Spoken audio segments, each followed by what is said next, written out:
नमस्ते एवरीवन। आज हम एक रिसर्च पेपर को पढ़ने जा रहे हैं। इस रिसर्च पेपर का नाम है interpretation of SARS-CoV-2 behaviour on different substrates and denaturation of virions using ethanol and atomic force microscopy study.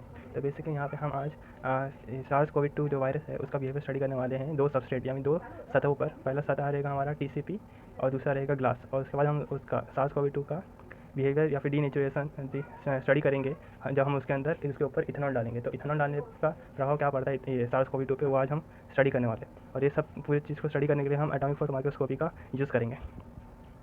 तो इंट्रोडक्शन। तो कोविड-19 जो डिसीज़ है इसका पूरा नाम है कोरोना वायरस डिसीज़ 2019, क्योंकि 2019 में आया था। तो ये जो डिसीज़ है ये होता है वायरस, इसका नाम है severe acute respiratory syndrome corona virus 2, या फिर इसको कॉमनली हम लोग जानते हैं SARS-CoV-2 के नाम से। ठीक है, तो हम ये स्टडी क्यों करें? बेसिकली अगर हम ये कोरोना वायरस के ये बिहेवियर अलग अलग सतहों के ऊपर जान सके और इथेनॉल का यूज़ उसका इफेक्ट पता कर सके कोविड-19 के ऊपर कैसा होता है, तो हमें उससे समझने में आसानी होगी। और उससे अगर हम उससे जितना ज़्यादा अच्छे से समझेंगे हम लोग उससे उतना अच्छा उसका काउंटर बना सकते हैं उसके खिलाफ।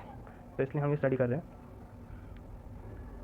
तो इस पेपर में इन्होंने जो दो सतहों का यूज़ किया है, पहला सतह है टिश्यू कल्चर पॉलीस्टीरीन सबस्ट्रेट या TCPS, और दूसरा जो सतह है वो है ग्लास। तो इसमें उन लोगों ने स्टडी क्या किया था? तो तीन मेन चीज़ उन लोगों ने स्टडी किया है। पहला है डेंसिटी एंड एग्रीगेशन बिहेवियर, मतलब कोरोना वायरस की डेंसिटी और उसका एग्रीगेशन बिहेवियर। एग्रीगेशन बिहेवियर मतलब वो सेल्स एक दूसरे के पास में आके चिपकते हैं, इकट्ठा रहते हैं, उससे कहते हैं एग्रीगेशन। तो उस कोरोना वायरस का बिहेवियर वो वाला। दूसरा हम लोग ने स्टडी किया है सरफेस फंक्शनैलिटी एंड कॉफीरिंग इफेक्ट। तीसरा हम लोगों ने स्टडी किया है इथेनॉल का इफेक्ट क्या होता है इसके ऊपर, कोविड के वायरस के ऊपर। तो पहले शुरू करते देखिए। तो यहाँ पे जो एटॉमिक फोर्स माइक्रोस्कोपी का यूज़ किया था इन्होंने, उसका नाम है EZAFM का। और ये पूरा एक्सपेरिमेंट एक BSL-3 लेवल कैबिनेट में हुआ था। BSL-3 लेवल लेबोरेटरी जो रहती है वो बहुत ही हाई लेवल लेबोरेटरी रहती है, जिसमें सिर्फ ये खतरनाक जो हमें नुकसान पहुंचा सकते हैं ऐसे जीव जंतुओं के ऊपर एक्सपेरिमेंट किया जाता है। उसके आगे चलते हैं। तो यहाँ पे उसके बाद उन लोगों ने अलग अलग पैरामीटर बताया कि कैंटिलीवर में कौन सा कैंटिलीवर यूज़ किया था, उसका फोर्स कितना था। यहाँ पे उन्होंने 7.4 न्यूटन का फोर्स रखा था कांस्टेंट पे। उसके बाद उसका एम्पलीट्यूड 70% था। ऐसे अलग अलग इन्होंने बताया कि कौन से पैरामीटर्स यूज़ किए।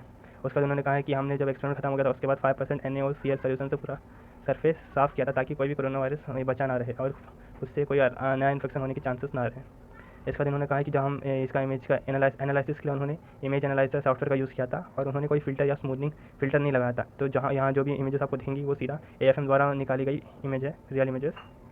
देख सकते हैं यहाँ पे हमें दो इमेज मिले हैं। पहला इमेज है हमारा AFM से आया हुआ डायरेक्टली, और जो दूसरा इमेज है वो पहले इमेज का ही खाली फेज़ इमेज है। फेज़ इमेज बेसिकली वो वहाँ पे कंप्यूटर एनालाइज करता है आउट फेज इन फेज, और उसको एनालाइज करके हमें एक फेज मतलब कि ये इमेज बनाता है। इसमें बेसिकली जो दो सिग्नल आते हैं, जिसने AFM वाली वीडियो नहीं देखी पुरानी वाली, उसे जाके देख लीजिए, आपको ज़्यादा अच्छे समझ में आएगा। तो यहाँ पे दो सिग्नल आते हैं, पहला सिग्नल आता है पीजो से और दूसरा सिग्नल आता है हमारा डिटेक्टर से।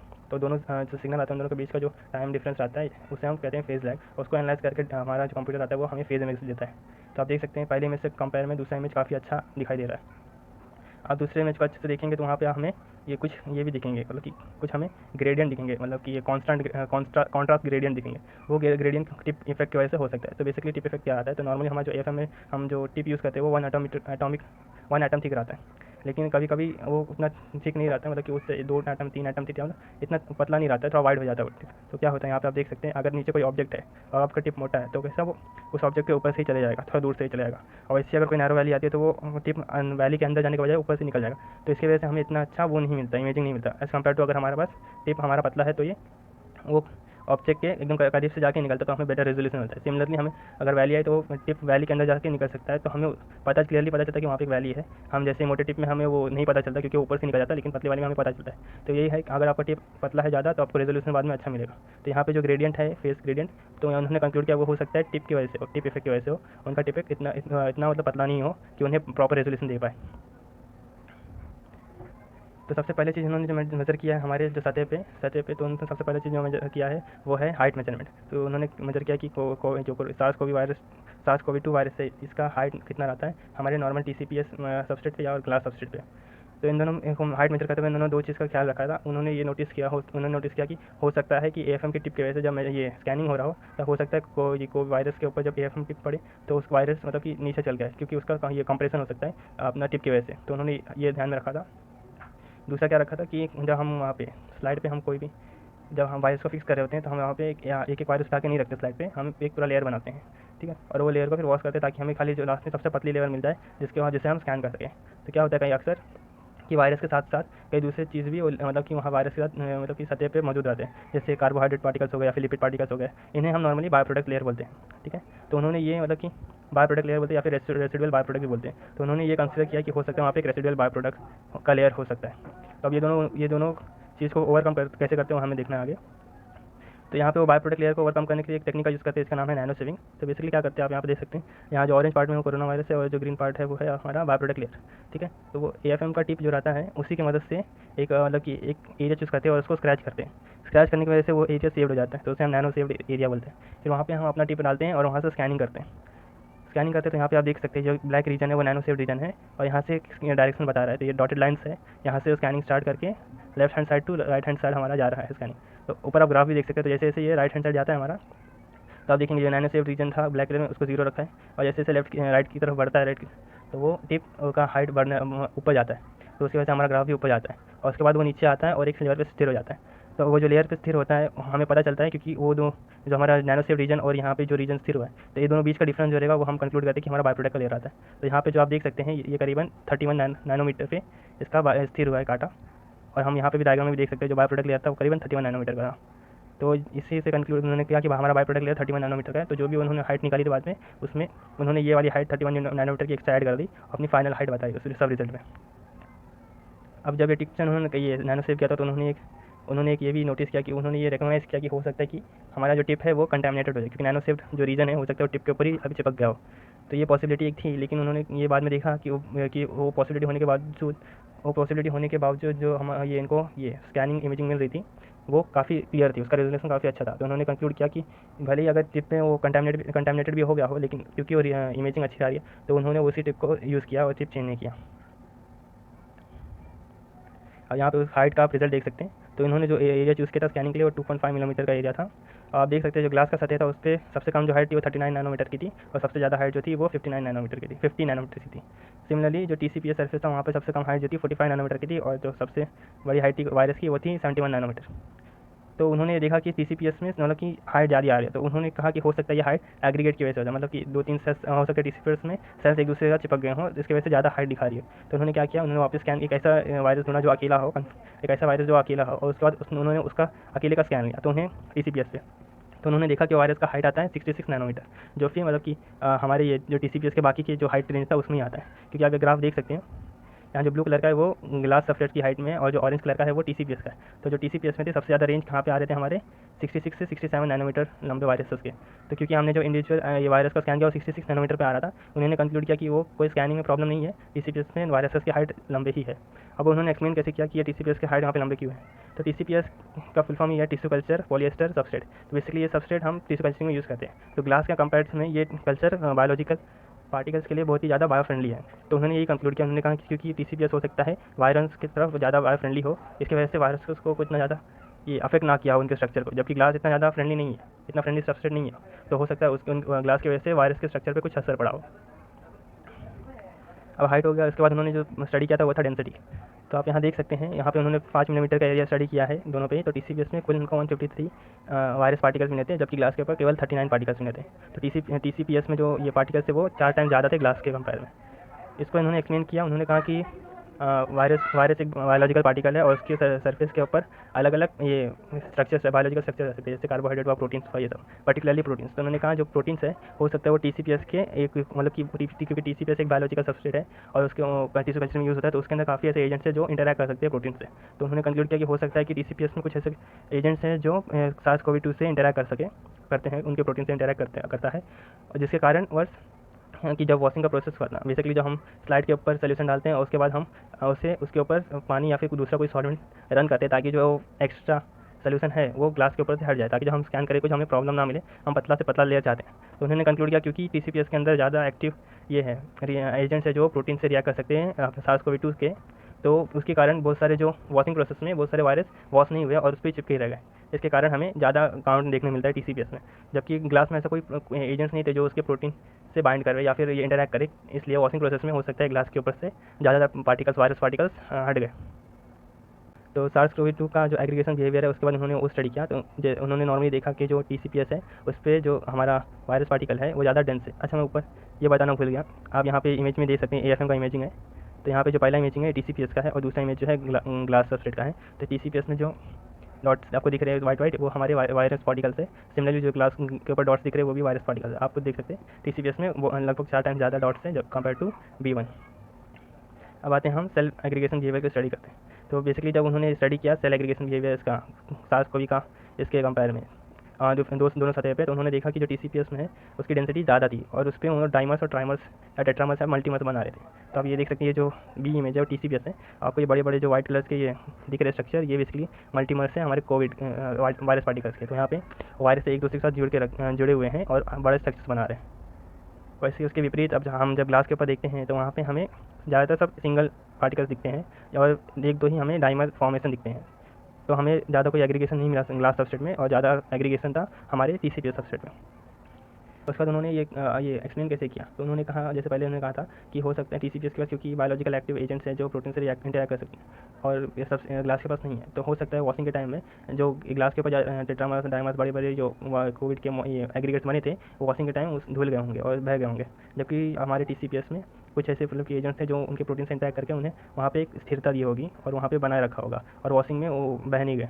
इसी कारणवश हमें TCPS में ज़्यादा एग्रीगेट देखने मिलते हैं कंपेयर टू ग्लास में। और दूसरे एक कारण हो सकता है जो TCPS का हमारा जो सरफेस है वो रफ़ है कंपेयर टू हमारे जो ग्लास का सरफेस है जो ज़्यादा स्मूथ है। तो रफ़ सरफेस में ज़्यादा अच्छी बाइंडिंग हो सकती है उसके कोविड के वायरस की। जो तीसरा उन्होंने स्टडी किया था वो था कॉफी रिंग इफेक्ट।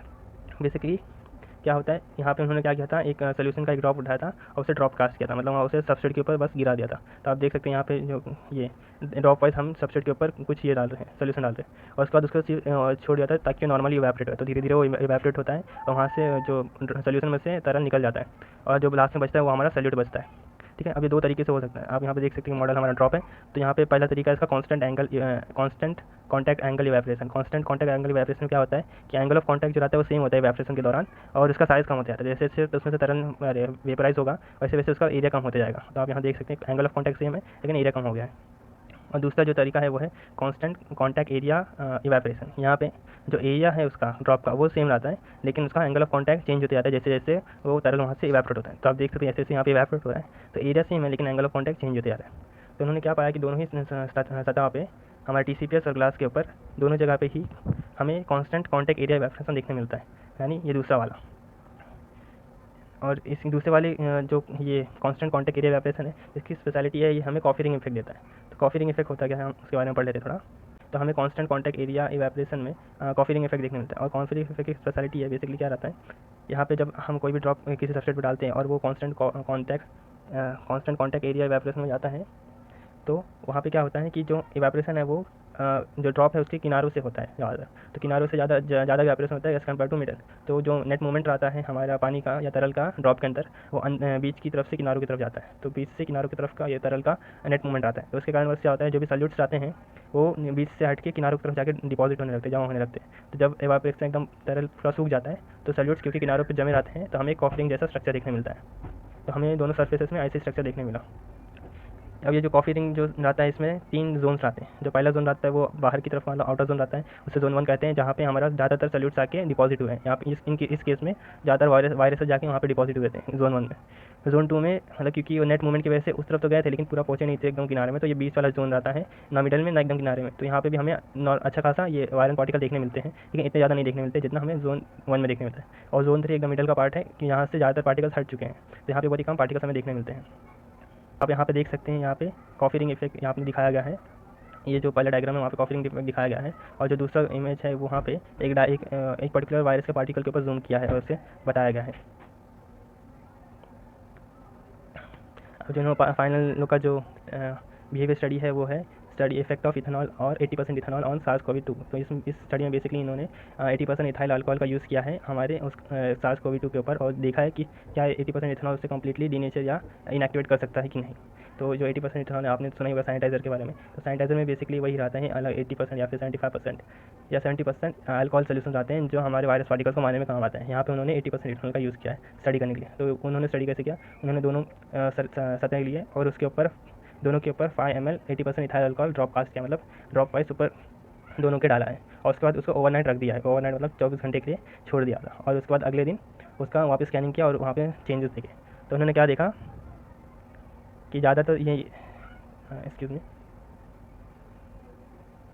आप यहाँ पे देख सकते हैं ये TCS की सतह दिखा रहा है। तो TCPS का जो ये सतह है पहले जो इथेनॉल डालने से पहले, तो आप यहाँ पे वाइट डॉट्स देख सकते हैं, और जो ये बड़े बड़े गोले हैं वो एग्रीगेट है कोविड के। तो छोटे छोटे जो है वो पार्टिकल्स इंडिविजुअल एक पार्टिकल से कोविड के, और जो बड़े बड़े है वो एग्रीगेट मतलब जमा हुआ पार्टिकल से कोविड के। और जो भी इमेज है यहाँ पे उन्होंने 80% इथेनॉल डालने के बाद 24 घंटे छोड़ने के बाद ली गई इमेज है। तो आप देख सकते हैं यहाँ पे कोई भी हमें वायरस पार्टिकल्स नहीं दिख रहा है। यहाँ पे हमें थोड़े ऐसे स्ट्रक्चर दिख रहेंगे। ये बेसिकली वहाँ पे जो बड़े बड़े मल्टीमर पार्टिकल्स थे वो रप्चर्ड हो चुके हैं, और उनका जो पीछे बचा हुआ सब डेब्रिस है वो है ये। तो यहाँ पे नीचे स्कीमेटिक में एक्सप्लेन ज़्यादा अच्छे से किया है।